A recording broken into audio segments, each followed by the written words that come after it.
Bonjour, je m'appelle Bernard et je vais vous parler de perspective. Alors la perspective apparaît souvent comme quelque chose de froid et parfois de compliqué.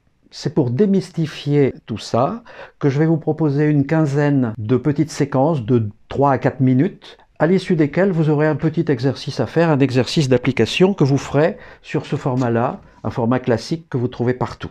La perspective répond à deux principes simples. 1.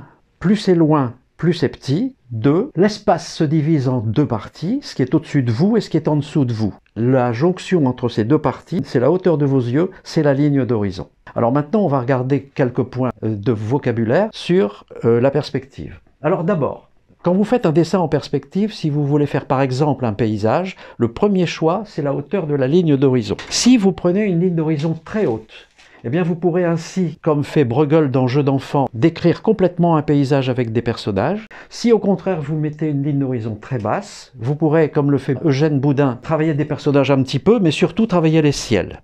Lorsque vous faites un dessin, voici maintenant quelques points de vocabulaire. Ça, c'est votre feuille de papier. Ça, c'est votre ligne d'horizon. Ici, vous voyez un point, c'est le point P. C'est le point principal de vision. C'est-à-dire que ce point, il va être à la convergence de toutes les perpendiculaires qui partent de votre plan frontal, parallèle à votre front. Donc, ce point P, c'est très important, c'est votre point de fuite principal à vous. Vous avez ici le point D1 et D2, c'est-à-dire ce sont des points de distance. Point de distance, c'est quoi? Eh bien, je vais vous le faire sur cette maquette. Vous avez un carré que vous voulez dessiner. En fait, ce n'est pas un carré, c'est un futur cube. J'ai fait le plan du cube. Vous avez un personnage. Ce personnage va se mettre à une certaine distance. Donc la distance, vous la pratiquez tous les jours. Quand vous lisez un livre, vous le mettez à la bonne distance.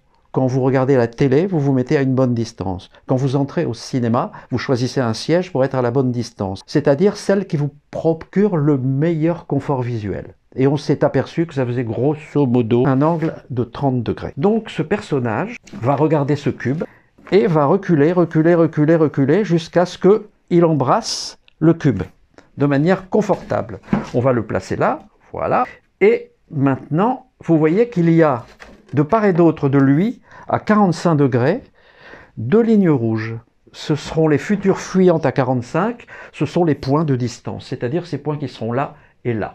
Et on verra la fois prochaine, lorsqu'on travaillera le premier sujet c'est un labyrinthe, on verra à quoi ça nous sert ces points de distance.